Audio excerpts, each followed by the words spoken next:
राधे राधे, हरे कृष्णा। आप सभी भक्तों को योगिनी एकादशी की ढेर सारी शुभकामनाएं। प्रिय भक्तों, आज आप सुनेंगे योगिनी एकादशी की व्रत कथा। योगिनी का अर्थ होता है जिसने इंद्रियों को वश में कर लिया हो। योगिनी एकादशी का व्रत रखने और कथा को सुनने से 88,000 ब्राह्मणों को भोजन कराने की बराबर फल की प्राप्ति होती है। मनुष्य की सभी मनोकामनाएं पूरी हो जाती हैं।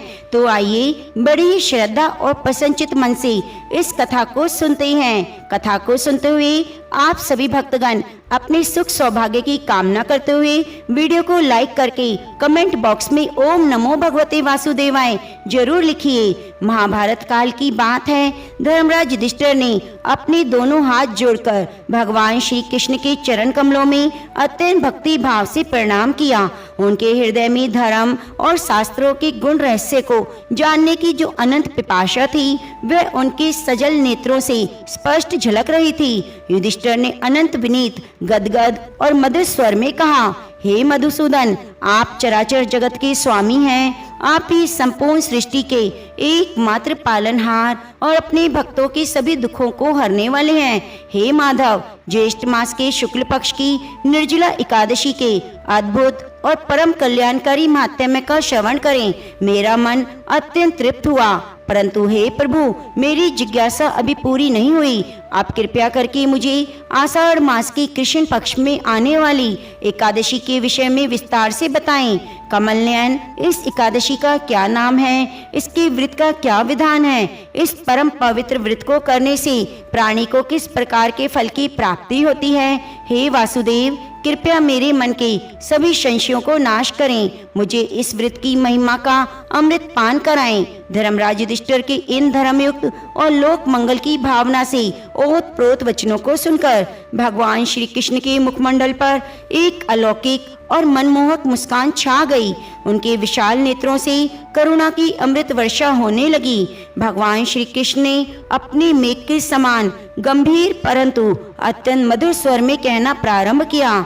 भगवान श्री कृष्ण बोले, हे कुंती पुत्र, तुमने संपूर्ण मानव जाति के कल्याण और उद्धार के लिए अत्यंत ही उत्तम और श्रेष्ठ प्रश्न किया है। तीनों लोकों में एकादशी के व्रत से बढ़कर कोई अन्य व्रत, कोई तप, कोई दान, कोई यज्ञ नहीं। आषाढ़ मास के कृष्ण पक्ष में जो एकादशी आती है उसे शास्त्रों में योगिनी एकादशी के नाम से जाना जाता है। हे राजन, इस योगिनी एकादशी का व्रत सभी प्रकार के भयंकर से भयंकर पापों का नाश करने वाला है। जो भी प्राणी इस संसार सागर में जन्म मृत्यु के अंतहीन चक्र में फंसा है उसके लिए पावन व्रत एक अत्यंत मजबूत नौका के समान है जो उसे भवसागर से पार लगा देती है।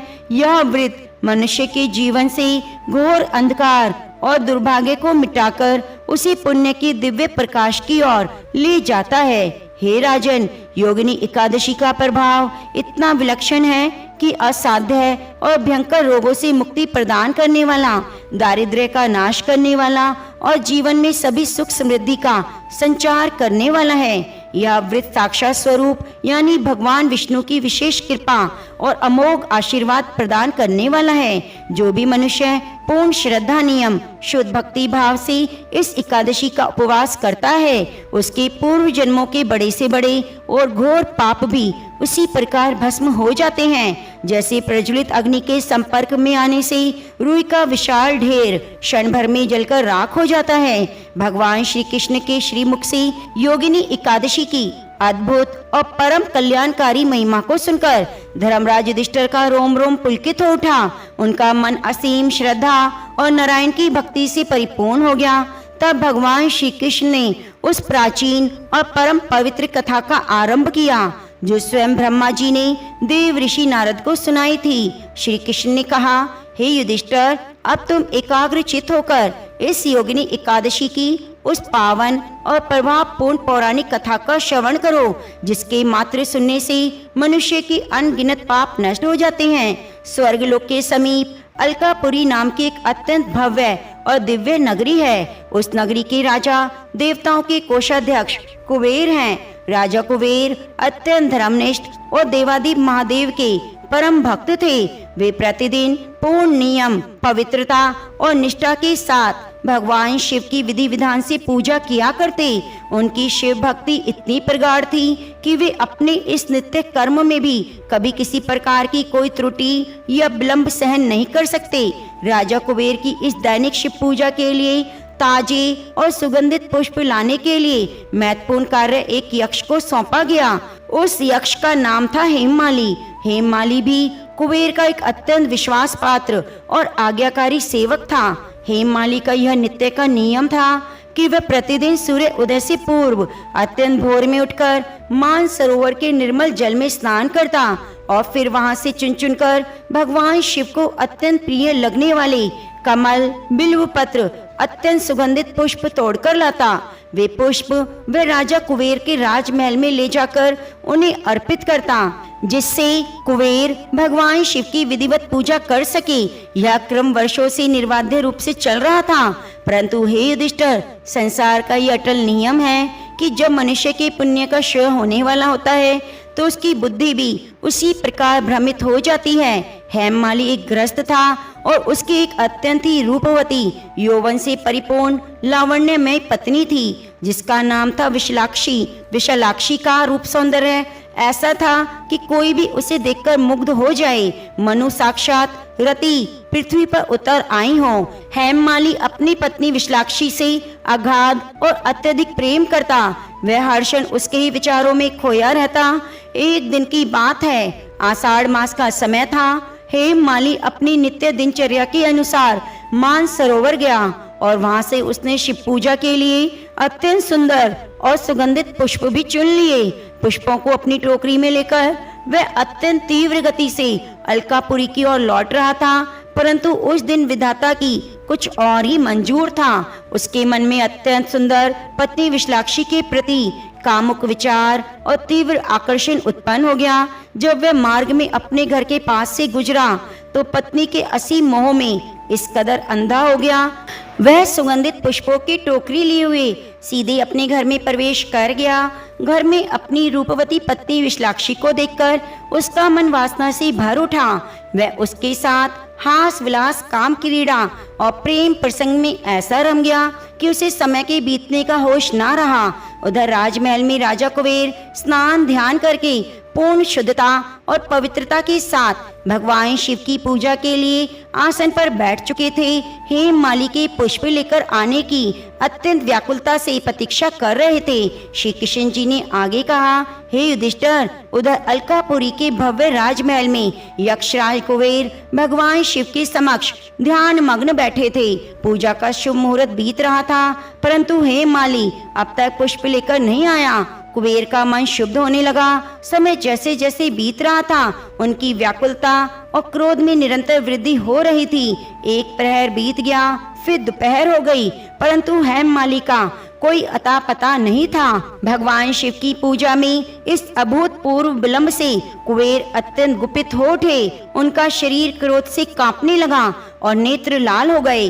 उन्होंने तत्काल अपने यक्ष सेवकों को आदेश दिया, हे यक्षों, जाओ तुरंत पता लगाओ कि हे दुराचारी माली अब तक पुष्प लेकर क्यों नहीं आया। उसे तुरंत इसी क्षण मेरे समक्ष प्रस्तुत करो।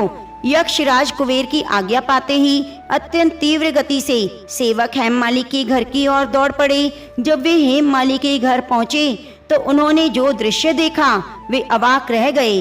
उन्होंने देखा हेममाली अपनी अत्यंत रूपवती पत्नी विशालाक्षी के साथ काम क्रीड़ा और हास विलास में पूर्णतः मगन था। उसे अपने स्वामी, अपने महान कर्तव्य भगवान शिव की पूजा का तनिक भी स्मरण नहीं था। सुगंधित पुष्पों की वह टोकरी जो महादेव जी के लिए चुनी गई थी, एक और उपेक्षित पड़ी थी। सेवकों ने तत्काल लौटकर यक्षराज कुबेर को सारा वृतांत ज्यों का त्यों सुना दिया। सेवकों की बात सुनकर कुबेर का क्रोध अपनी चरम सीमा को पार कर गया। उन्होंने दहाड़ते हुए कहा, उस पापी नीच हेममाली को इसी क्षण मेरे सामने लाओ। सेवकों ने तुरंत जाकर हेममाली को पकड़ा।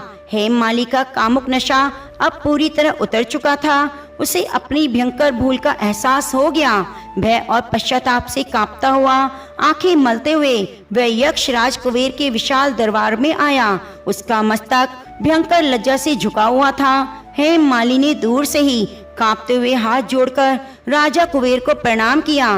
कुबेर ने अत्यंत कठोर और भयानक स्वर में गर्जना करते हुए कहा, हे नीच, हे पापी, तूने यह कैसा अपराध किया है। तूने अपनी काम वासना के वशीभूत होकर देवताओं के भी देव, देवों के देव अधिपति भगवान शंकर का घोर अपमान किया। तेरी इस दृष्टता के कारण आज मेरे आराध्य की पूजा खंडित हुई। तूने अपने श्रेष्ठ कर्तव्य से विमुख होकर केवल अपनी पत्नी के मोह में पड़कर यह महापाप किया है। इसलिए हे दुष्ट, तुझे श्राप देता हूँ कि तू इसी क्षण अपनी उस प्रिय पत्नी के वियोग का महान दुख सहेगा, जिसके मोह में तूने ये अक्षम्य अपराध किया है। तू यक्ष योनि से पतित होकर मृत्युलोक यानी पृथ्वी पर जाएगा। वहां जाकर भयंकर श्वेत कुष्ठ रोग से पीड़ित होगा। तेरे शरीर से निरंतर दुर्गंध आएगी। तू असीम पीड़ा भोगते हुए दर दर भटकेगा। जा इसी क्षण मेरे इस पवित्र राज्य से निकल जा और अपने पापों का भयंकर दंड भोग। कुबेर के मुख से श्राप के यह वचन निकलते ही अलकापुरी में हाहाकार मच गया। हेममाली के पैरों तले जमीन खिसक गई।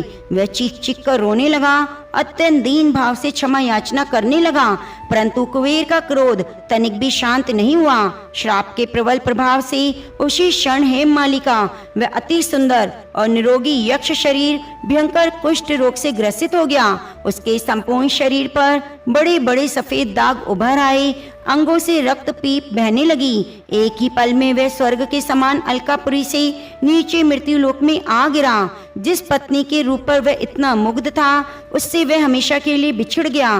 पृथ्वी पर गिरते ही उसे ऐसी भयंकर पीड़ा का अनुभव हुआ जिसका वर्णन शब्दों में नहीं किया जा सकता। वह एक घने और भयानक वन में जा गिरा, जहाँ न खाने को कोई भोजन था, न पीने को शीतल जल। भयंकर कुष्ठ रोग के कारण उसका शरीर जगह जगह से गलने लगा। असीम शारीरिक पीड़ा, मानसिक पीड़ा ने पूरी तरह तोड़कर रख दिया। दिन के समय उसे सूर्य की प्रचंड गर्मी बुरी तरह जलाती, रात के समय भयंकर ठंड उसे तड़पाती। उसकी आंखों से निरंतर अश्रुधारा बहने लगी। वह अपने किए गए कर्मों पर दिन रात विलाप करता रहता। हे धर्मराज युधिष्ठिर, उस पापी हेममाली की स्थिति अत्यंत दयनीय और शोचनीय हो गई। वह भूख प्यास भयंकर रोग से तड़पता हुआ उसी घने जंगल में कई वर्षों तक पागलों की भांति भटकता रहा। परंतु हे राजन, यह एक अत्यंत रहस्यमयी और आश्चर्यजनक बात थी कि इतने भयंकर कष्ट, पाप और रोग के बावजूद भी हेममाली की स्मृति नष्ट नहीं हुई, क्योंकि वह वर्षों तक भगवान शिव के लिए पवित्र पुष्प चुन रहा था। उस महान सत्कर्म का कुछ पुण्य अभी भी उसके पास शेष था, इसलिए उसे अपने पूर्व जन्म और भयंकर श्राप का पूरा स्मरण था।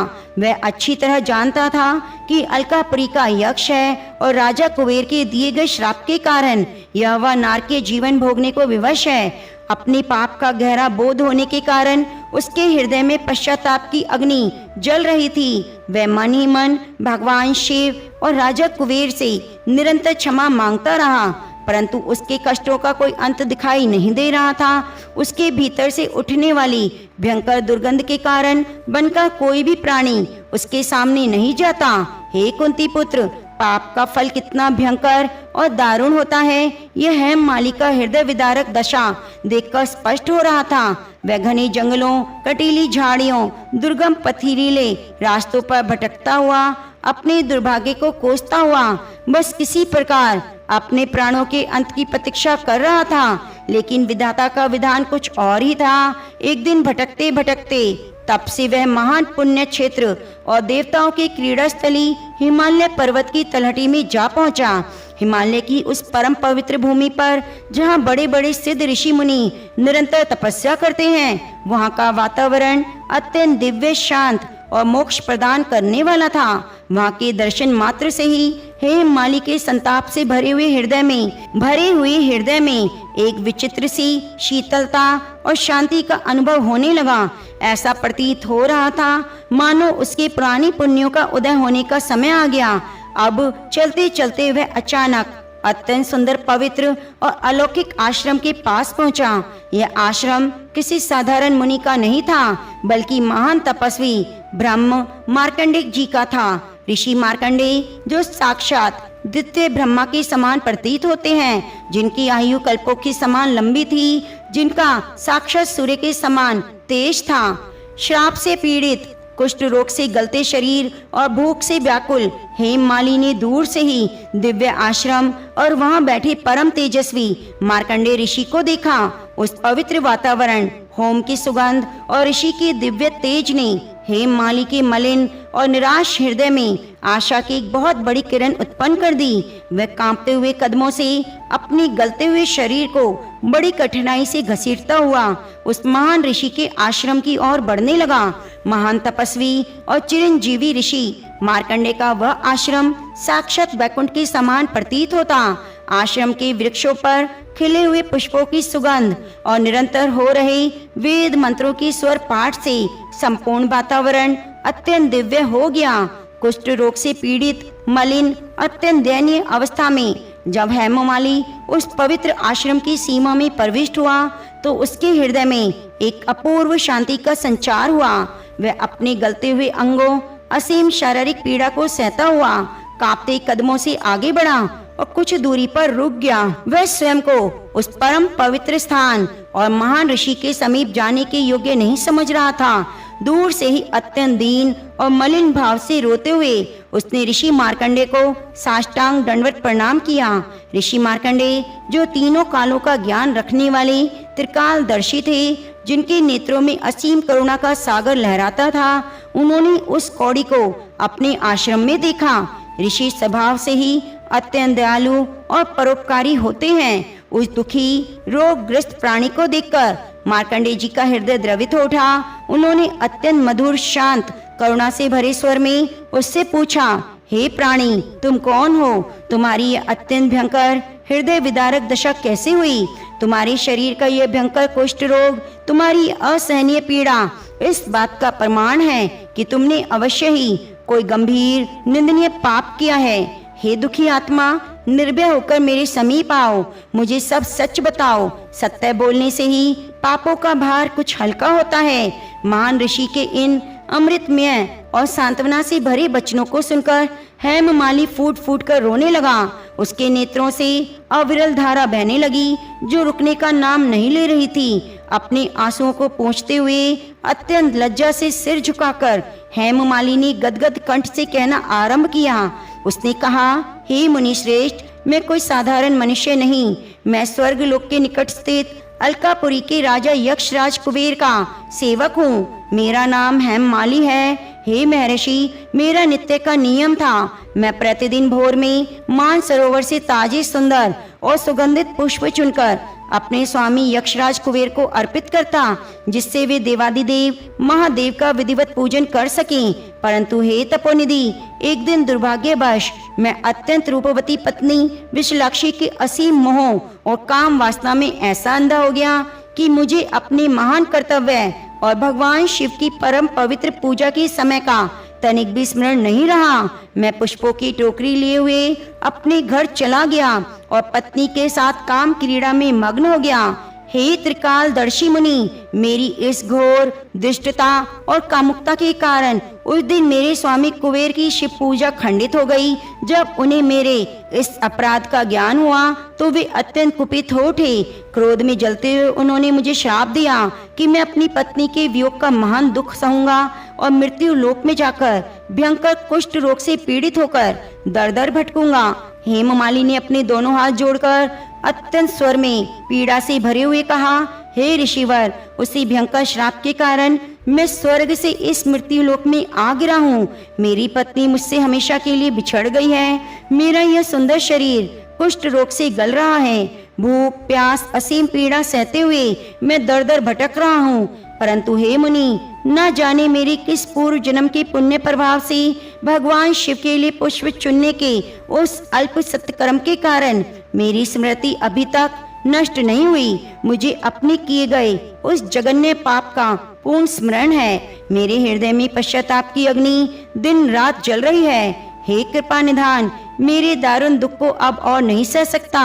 मैंने सुना है संतों का हृदय नवनीत के समान कोमल होता है। वे बिना किसी स्वार्थ के दुखी प्राणियों का उद्धार करते हैं। हे महर्षि, मुझ पापी पर कृपा कीजिए। मेरे घोर पाप से मुक्ति की, असहनीय श्राप से उद्धार का कोई मार्ग प्रशस्त कीजिए। यदि आपने मुझे कोई मार्ग नहीं दिखाया तो मैं इसी क्षण आपके आश्रम के द्वार पर इन कष्टप्रद प्राणों का त्याग कर दूंगा।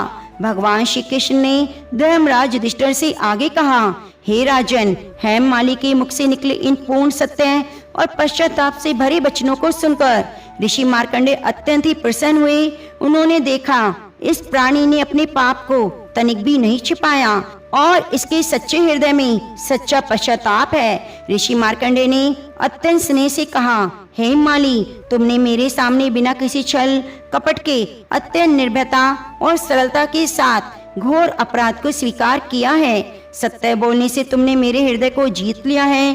तुम्हारे सत्यवादी और सच्चे पश्चाताप के कारण ही मैं तुम्हें एक अत्यंत ही गोपनीय, परम पवित्र, निश्चित रूप से तुम्हारा उद्धार करने वाले एक महान व्रत का उपदेश दूंगा।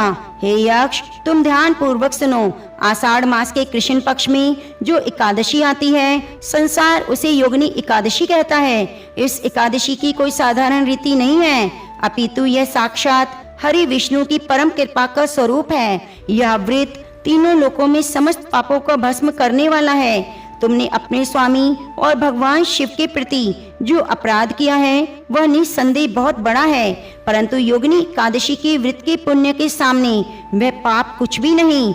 ऋषि ने आगे कहा, हे यक्ष, इस योगिनी एकादशी के व्रत का प्रभाव इतना विशाल है कि 88,000 ब्राह्मणों को विधि पूर्वक भोजन कराने, उन्हें दान देने से जिस असीम पुण्य की प्राप्ति होती है, वही पुण्य केवल एक बार पूर्ण निष्ठा से योगिनी एकादशी का उपवास करने से मिल जाता है। जिस प्रकार प्रलय काल की प्रचंड अग्नि बड़े बड़े पर्वतों को भस्म कर देती है, उसी प्रकार यह व्रत बड़े से बड़े पाप और श्रापों को तत्काल भस्म कर देता है।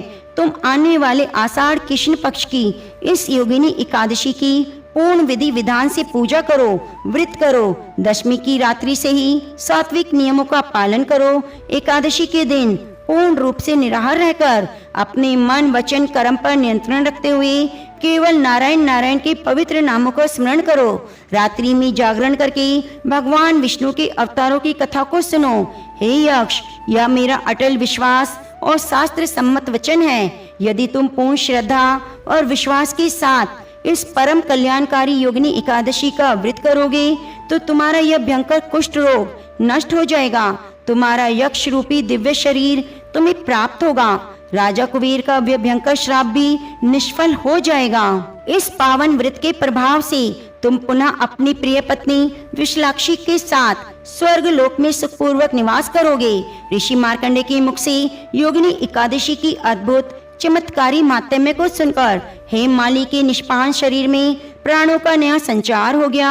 उसके मलिन नेत्रों में आशा की नई किरण जाग उठी। ऋषि मार्कंडेय के श्रीमुख से योगिनी एकादशी की परम कल्याणकारी व्रत का उपदेश सुनकर हेममाली भाव विभोर हो गया। उसकी मलिन अष्टपूर्ण नेत्रों में आशा की एक अत्यंत प्रखर ज्योति प्रज्वलित हुई। उसने अत्यंत श्रद्धा, विनय, कृतज्ञता के साथ महर्षि के चरण कमलों में दंडवत प्रणाम किया। ऋषि मार्कंडेय ने अपने कमंडल से पवित्र जल निकालकर हेममाली के ऊपर छिड़का, जिससे उसके शरीर के भयंकर अग्नि और पीड़ा में तत्काल कुछ शांति का अनुभव हुआ। हेममाली ने उसी क्षण अपने मन में अत्यंत दृढ़ संकल्प किया। वह महर्षि द्वारा बताए गए विधि विधान से पूर्ण निष्ठा और पवित्रता से इस व्रत का पालन करेगा। वह महर्षि के आश्रम के समीप ही एक कुटीर बनाकर रहने लगा। दिन रात भगवान श्री हरि के पवित्र नामों का स्मरण करता आषाढ़ मास के कृष्ण पक्ष की उस परम पावन एकादशी की प्रतीक्षा करने लगा। कुछ ही दिनों में संपूर्ण जगत का कल्याण करने वाली योगिनी एकादशी की शुभ तिथि आई। हेममाली ने शास्त्र की आज्ञा का पालन करते हुए दशमी तिथि की रात्रि से ही सात्विक नियमों का कठोरता से पालन किया। उसने क्रोध, लोभ, मोह, अहंकार जैसे सभी मानसिक विकारों का त्याग कर दिया। एकादशी के दिन सूर्य उदय से पूर्व अत्यंत भोर में उठकर उसने पवित्र जल से स्नान किया। सूर्यदेव को अर्घ्य देकर भगवान विष्णु की आराधना की। उस दिन पूरे दिन उसने ना तो अन्न खाया और ना जल पिया। वह निराहार निर्जला रहकर एकादशी का अत्यंत कठिन उपवास करने लगा। उसका रोम रोम केवल ओम नमो भगवते वासुदेवाय मंत्र का निरंतर जाप कर रहा था। रात्रि के समय उसने तनिक भी निद्रा नहीं ली। महर्षि मार्कंडेय के आश्रम में प्रज्वलित अखंड ज्योति के सामने बैठकर वह पूरी रात जागरण करता रहा। भगवान विष्णु के विभिन्न अवतारों, विशेषकर भगवान नरसिंह, भगवान वामन, भगवान राम की अलौकिक लीलाओं का स्मरण किया। यद्यपि भूख, प्यास और रोग के कारण उसका शरीर अत्यंत क्षीण और दुर्बल हो गया, परंतु मन में श्रद्धा और विश्वास थी। उसे कोई भी भयंकर से भयंकर शारीरिक कष्ट तनिक भी डिगा ना सका। जैसे एकादशी का वह परम पावन जागरण परिपूर्ण रात्रि व्यतीत हुई, द्वादशी के सूर्य की प्रथम सुनहरी रश्मियों ने पृथ्वी का स्पर्श किया। महर्षि के उस तपोवन में एक अत्यंत ही अद्भुत चमत्कार घटित हुआ। नारायण की असीम करुणा, योगिनी एकादशी के व्रत के अचूक प्रभाव से हेममाली के शरीर का वह भयंकर और घृणित कुष्ठ रोग उसी क्षण समाप्त हो गया। उसके अंगों से निरंतर बहने वाला रक्तपीप अदृश्य हो गया। देखते देखते उसका वह गला हुआ कुरूप शरीर एक अत्यंत तेजस्वी, सुंदर, निरोगी युवा और अलौकिक यक्ष शरीर में परिवर्तित हो गया। वह बिल्कुल वही दिव्य रूप बन गया जो अलकापुरी में यक्ष राज कुबेर की सेवा करते समय उसके पास था। उसके शरीर में अब कमल के पुष्पों और कस्तूरी जैसी मनमोहक सुगंध आ रही थी। हेममाली अपने इस नवजीवन और अपनी खोई हुई दिव्य काया को देखकर आश्चर्य, विस्मय और परमानंद से फूट फूट कर रोने लगा। उसने आकाश की ओर दोनों हाथ उठाकर भगवान श्री हरि को बारंबार प्रणाम किया और दौड़कर महर्षि मार्कंडेय के चरणों में गिर पड़ा। उसने महर्षि के प्रति अपनी असीम कृतज्ञता व्यक्त की, क्योंकि महर्षि के पावन दर्शन और दिखाए गए मार्गदर्शन से ही ये संभव हुआ। योगिनी एकादशी के व्रत के उस अमोघ पुण्य प्रताप से यक्षराज कुबेर का वे भयंकर कठोर श्राप भी अपूर्ण निष्फल हो गया। हेममाली ने महर्षि से आशीर्वाद प्राप्त किया और अपनी यक्ष रूपी तपोबल से उसी क्षण मृत्यु लोक से आकाश मार्ग से होते हुए स्वर्ग लोक के समीप स्थित अलकापुरी की ओर प्रस्थान किया। जब वह अलकापुरी की सीमाओं में प्रविष्ट हुआ तो उसके उस तेजस्वी रूप को देखकर सभी यक्ष और गंधर्व हैरान हो गए। जब यक्षराज कुबेर को अपने सेवकों द्वारा हेममाली के लौटने और पूर्णतः निरोग मुक्त होने की समाचार मिला तो उन्होंने तुरंत अपने भव्य राज दरबार में बुलवाया।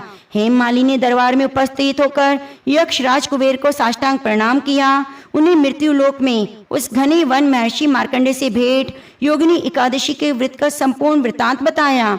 यह अद्भुत कथा सुनकर राजा कुबेर का हृदय भी भगवान विष्णु की महिमा और अगाध भक्ति से गदगद हो उठा। उन्होंने हेममाली के सभी अपराधों को क्षमा कर दिया और कहा, हे देवादिदेव भगवान शिव, इस परम पवित्र व्रत ने तुम्हें पूर्णतः शुद्ध कर दिया है, इसलिए तुम अब सर्वथा दोष मुक्त हो। कुबेर की आज्ञा और उनका आशीर्वाद पाकर हेममाली अपने गृह की ओर दौड़ा। अपनी पत्नी विशालाक्षी से मिला। वर्षों के भयंकर वियोग और संताप के पश्चाताप अपने पति को पूर्ण स्वस्थ, निरोगी, दिव्य रूप में देखकर विशालाक्षी की आंखों में आनंद और प्रेम के अश्रु छलक पड़े। दोनों ने भगवान विष्णु का स्मरण किया और सुख पूर्वक जीवन व्यतीत करने लगे। इस अद्भुत रहस्यमय कथा को सुनने के बाद भगवान श्री कृष्ण ने धर्मराज युधिष्ठिर की ओर अत्यंत स्नेहपूर्ण दृष्टि से देखा। उन्होंने अपने मेघ के समान गंभीर परंतु अत्यंत मधुर स्वर में कहा, हे धर्मराज, तुमने स्वयं सुना किस प्रकार केवल एक बार पूर्ण निष्ठा से एकादशी का व्रत करने से महापापी, कर्तव्यहीन, कुष्ठ रोग से पीड़ित यक्ष का उद्धार हो गया, खोया हुआ स्वास्थ्य मिल गया। हे युधिष्ठिर, ये एकादशी एक ऐसा अलौकिक कल्प वृक्ष है जो मनुष्य की सभी कामनाओं को पूरी करता है। इस लोक में जो भी प्राणी पूर्ण श्रद्धा, निर्मल भक्ति, शास्त्रोक्त नियम के साथ आषाढ़ मास के कृष्ण पक्ष की इस एकादशी का व्रत करता है, उसकी जन्म जन्मांतर के पाप नष्ट हो जाते हैं। जैसे प्रज्वलित अग्नि विशाल सूखी ईंधन को जलाकर राख कर देती है। हे कुंती पुत्र, 88,000 योग्य ब्राह्मणों को आदर पूर्वक भोजन कराने, गोदान देने से जिस असीम पुण्य की प्राप्ति होती है, ठीक वही पुण्य केवल इस एकादशी का व्रत करने से मिलती है। जो भी प्राणी इस व्रत को करता है, परम पावन कथा को पढ़ता है, सुनता है, उसे भी करोड़ों गोदान का फल प्राप्त होता है। सभी पाप नष्ट होकर विष्णु धाम की प्राप्ति होती है। भगवान श्री कृष्ण के मुख से योगिनी एकादशी के इस विलक्षण महात्म्य पाप मुक्ति के रहस्य और ज्ञान से परिपूर्ण परम पावन कथा को सुनकर धर्मराज युधिष्ठिर का हृदय असीम संतोष, परमानंद और नारायण के प्रति भक्ति से परिपूर्ण हो गया और ज्ञान का एक अद्भुत अलौकिक प्रकाश उनके अंतर मन में फैल गया। युधिष्ठिर ने अत्यंत गदगद कंठ से अश्रुपूर्ण नेत्रों से असीम श्रद्धा के साथ श्री कृष्ण भगवान के चरणों में साष्टांग प्रणाम किया। तो प्रेम से बोलिए राधा कृष्ण भगवान की जय। जय श्री जगन्नाथ। उड़ीसा के एक गांव में बंधु मोहंती नाम के व्यक्ति रहते थे। वे बहुत ही गरीब थे, केवल भिक्षा मांगकर अपना और अपने परिवार का भरण पोषण करते। वे नित्य सत्संग के लिए जाया करते। इससे इनके मन में संकल्प बना कि जीवन का एकमात्र उद्देश्य है भगवत प्राप्ति करना। इसलिए वे भिक्षा को भी ज्यादा महत्व ना देते, बस पेट भरने के लिए 2-4 घरों से भिक्षा प्रयास करते। यदि ना मिले तो उपवास कर लेते, एकांत में खूब नाम कीर्तन करते। उन्होंने अपनी पत्नी को भी जीवन का परम लाभ समझाते हुए अपने साथ नाम कीर्तन करने को कहा। अब दोनों पति पत्नी साथ में भजन करने लगे। बंधुमती के हृदय में अब यह विकलता आने लगी कि अब मुझे भगवान जरूर मिलेंगे। अब उन्हें किसी परिवार, मित्र, संबंधी आदि से मिलना अच्छा नहीं लगता। जिसे श्री राम जानकी प्यारी नहीं, उसे करोड़ों शत्रुओं के समान छोड़ देना चाहिए, चाहे वे अपना अत्यंत ही प्यारा क्यों ना हो। उनकी हालत बहुत दयनीय थी। उनके पास बिल्कुल भी धन नहीं था। भिक्षा से भी अन्न कभी कभी मिलता। उनके पास फटे पुराने और गांठ बंधे हुए कपड़े ही थे। जब कई दिनों तक भोजन नहीं मिला तो उन्होंने अपनी पत्नी से कहा, यदि तुम साथ दो तो हम मेरे एक मित्र के पास जा सकते हैं। मेरा मित्र बहुत धनी है, कृपालु है, मुझसे बहुत प्यार करता है। 5 दिन का पैदल सफर है, लेकिन उसके बाद हमें कभी भूखा नहीं रहना पड़ेगा। उसकी पत्नी पतिव्रता थी। बंधु मोहंती की बात समझते हुए साथ चलने को मान गई। कई दिन से भूखे होने के कारण 5 दिन के लिए चलना असंभव था। बंधु मोहंती अपने 2 बच्चों और पत्नी के साथ उस गांव से निकल पड़े। रास्ते में जब भी बच्चे या पत्नी भूख के कारण चल नहीं पाते तो बंधु मोहंती कोमल कोमल पत्ते चुनकर लाते और उनको खिला देते। कई बार केवल पानी पीकर ही संतोष कर लेते। आगे बढ़ते रहे। अंदर से प्रभु मिलन की चाह इतनी तीव्र थी कि बंधु मोहंती की भूख की परवाह नहीं थी, लेकिन अपने बच्चों और पत्नी को भूख से तड़पते देखा तो वे अंदर ही अंदर भगवान से रोते हुए प्रार्थना करने लगे, हे प्रभु, मैं तो भूख सह सकता हूँ, पर मेरे बच्चे कैसे इतना कष्ट झेल पाएंगे।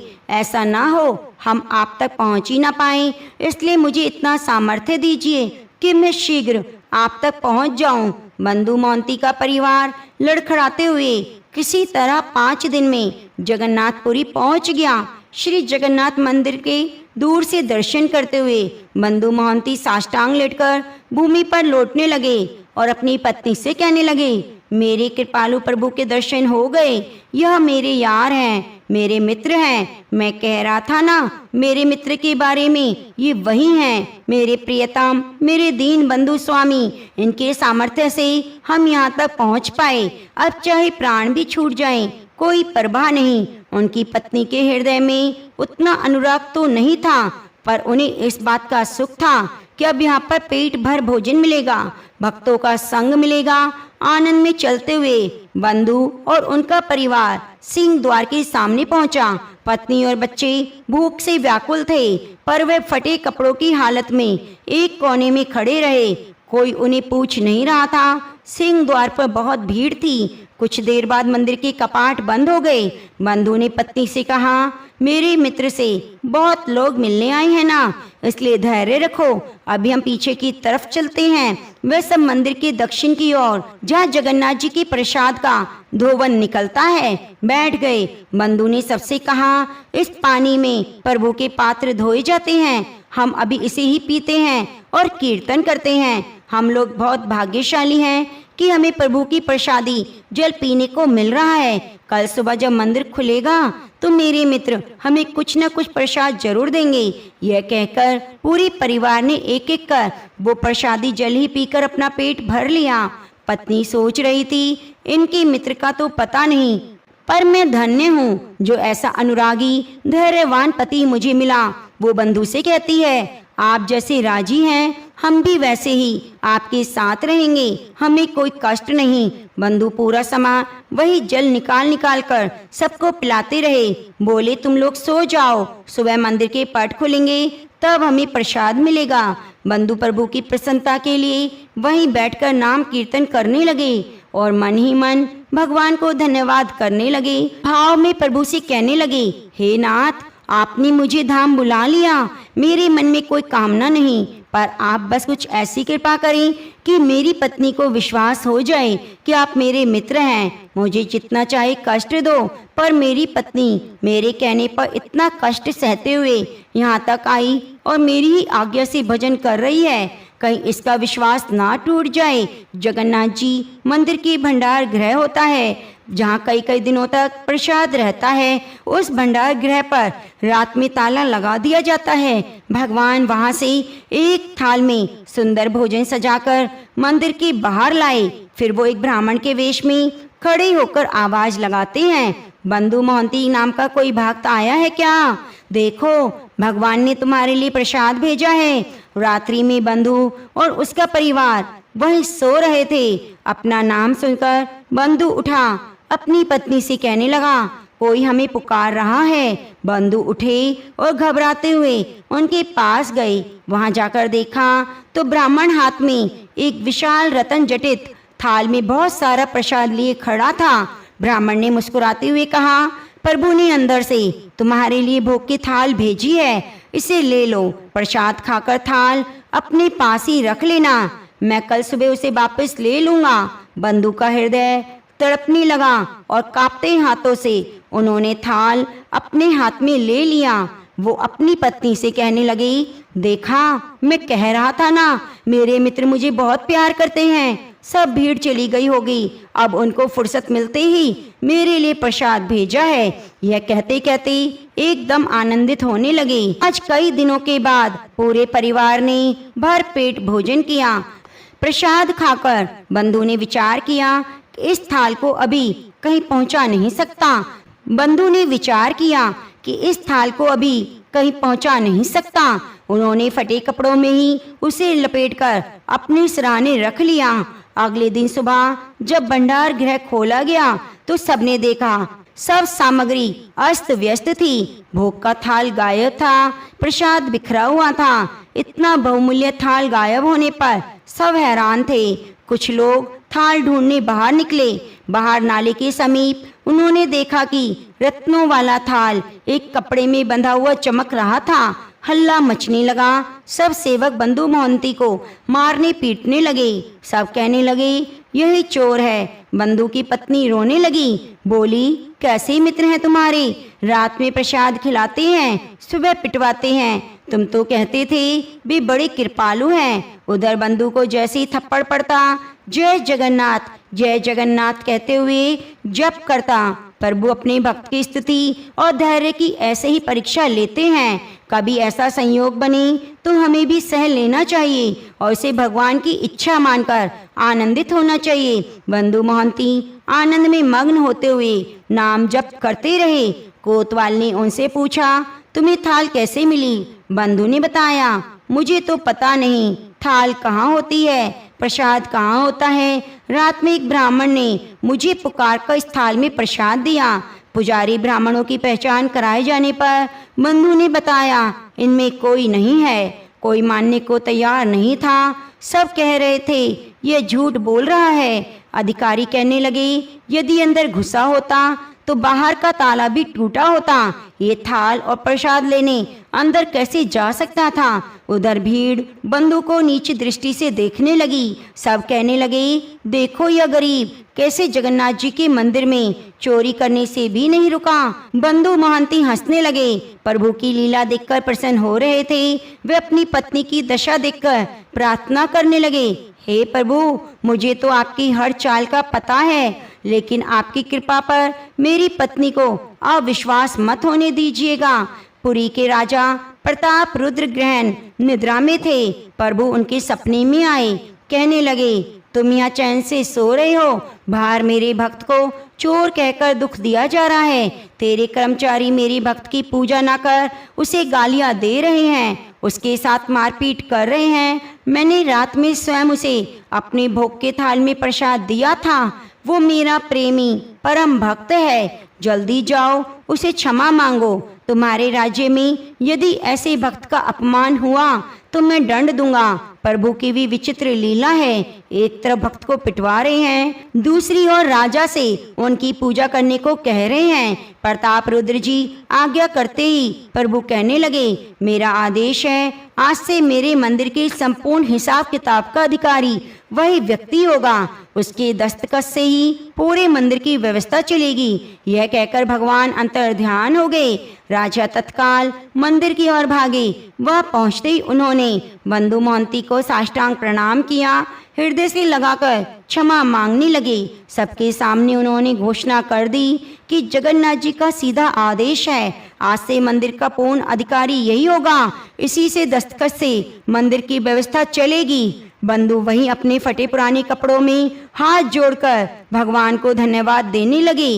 राजा ने उनसे कहा, प्रभु ने जो आदेश दिया है कृपया आप उसे स्वीकार करें। आज भी जगन्नाथपुरी में बंधु महंत जी के वंशज मंदिर की सेवा करते आ रहे हैं। सारा हिसाब किताब उन्हीं के वंशज संभालते हैं। तो प्रेम से बोलिए, जगन्नाथ भगवान ने की जय। प्रिय भक्तजनों, आइए अब सभी मनोकामनाओं को पूरी करने वाली तुलसी माता की बड़ी पावन कथा को सुनते हैं। एक बार एक छोटी सी लड़की थी। जब वह थोड़ी बड़ी हुई तो उसे समझ आने लगा और तभी से वह तुलसी माता की पूजा किया करने लगी। उसका हर दिन का नियम था कि तुलसी माता का पूजन करने के बाद ही वे भोजन ग्रहण करती। जब वह लड़की विवाह के लायक हुई तो एक दिन उसके माता पिता ने उसके लायक लड़का ढूंढकर उसका विवाह करा दिया। लड़की को उसके माता पिता ने दहेज में तुलसी का गमला भी दिया, क्योंकि वे जानते थे कि उनकी बेटी को तुलसी पूजन कितना प्यारा है और वे बिना तुलसी पूजन के कुछ खाती भी नहीं। ससुराल में अब वह लड़की हर दिन सुबह उठते पूजा करती, तुलसी माता की पूजा करती, उसके बाद ही खाना खाती। उसकी दो जेठानियां भी थी। वे दोनों उसको इस तरह पूजा करती देखती तो खूब मजाक उड़ाती। बड़ी नियम धर्म वाली बनती है। उन दोनों को उस लड़की से ईर्ष्या होने लगी, इसलिए अक्सर वे तुलसी जी का गमला छुपा दिया करती। वह लड़की बड़ी मुश्किल से ढूंढ कर गमला लाती, अच्छे से साफ करती, पूजा करती, उसके बाद ही खाती। आए दिन उस लड़की की जेठानियां उसे सताने लगी। तुलसी का गमला छुपा दिया। इसी तरह से ढूंढकर वह तुलसी का गमला लाई और एक दिन तो उसकी जेठानियों ने क्या किया, तुलसी का वह गमला दूर फेंक दिया। लड़की ने घर के आसपास गमले को ढूंढा, लेकिन गमला वहां नहीं मिला। वह गमला नहीं मिला। ढूंढ ढांड कर वह लड़की बहुत परेशान हो गई। इतना दुखी हुई कि जब उसने तुलसी की पूजा नहीं की तो उसने खाना भी नहीं खाया, क्योंकि उसका नियम था कि जब तक तुलसी की पूजा नहीं करेगी वह खाना नहीं खाएगी। इस तरह से उसका नियम टूटा तो वह उदास हो गई। उस लड़की की सच्ची भक्ति देखकर तुलसी माता उस पर प्रसन्न हो गई। उसके कमरे में अचानक तुलसी माता का गमला प्रकट हो गया। अगले दिन सुबह जब वह लड़की सोकर उठी तो क्या देखा, उसकी चारपाई के चारों कोनों पर तुलसी माता का गमला आ गया है। अब तो यह देखकर लड़की बहुत खुश हो गई। सोचने लगी, अब तो मेरी तुलसी माता को कोई चुरा नहीं सकेगा, वो तुलसी का गमला छुपाएगा भी नहीं। पूजा करने के लिए मुझे कहीं जाना नहीं पड़ेगा। अब तो मेरी तुलसी को कोई फेंकेगा भी नहीं। यह सोचकर वह बहुत खुश हुई और जल्दी से उठकर स्नान किया, तुलसी की पूजा की। पूजा करने के बाद खाना खाने बैठ गई तो उसकी जेठानियां मजाक उड़ाने लगी, कहने लगी, देवरानी का नियम धर्म पूरा हो गया। दरअसल उन्होंने ऐसा इसलिए कहा क्योंकि उन्हें तो पता था कि उन्होंने जानबूझकर तुलसी का गमला दूर फेंक दिया है। उन्हें यह लग रहा था कि देवरानी ने आज तुलसी की पूजा नहीं की, बिना पूजा किए ही खाना खाने बैठ गई। तब दोनों जिठानियां देवरानी को ताना देते हुए कहने लगी, हो गया तुम्हारा नियम धर्म, तुमने तुलसी की पूजा की? देवरानी धीरे से बोली, हाँ मैंने कर ली। जेठानी कहने लगी, अरे कहाँ से करी, पूजा गमला तो हमने फेंक दिया। ऐसा कहकर जेठानी हंसने लगी तो देवरानी ने कहा, देख लो मेरे कमरे में जाकर, खाट पर तुलसी जी लगी है। अंदर जाकर जेठानियों ने देखा तो वे बहुत शर्मिंदा हुई। बोली, देवरानी तुम्हारी भक्ति में बहुत सच्चाई है, हमने तुम्हें बहुत परेशान किया, हमें क्षमा कर दो। तब भोली वाली देवरानी ने अपनी जेठानियों को क्षमा कर दिया। तब से देवरानी जेठानी मिलकर तुलसी की पूजा करने लगी। उनके घर में सुख समृद्धि के भंडारे भर गए, सभी दुख दूर हो गए। हे तुलसी माता, जैसे निर्मल बुद्धि अपनी जेठानियों की और जैसे सबके घर में सुख समृद्धि के भंडारे भरे और जैसे उनके घर में सुख समृद्धि के भंडार भरे, वैसे कथा को कहने सुनने वाले सभी भक्तों के घर में करना। तो प्रेम से बोलिए तुलसी माता की जय।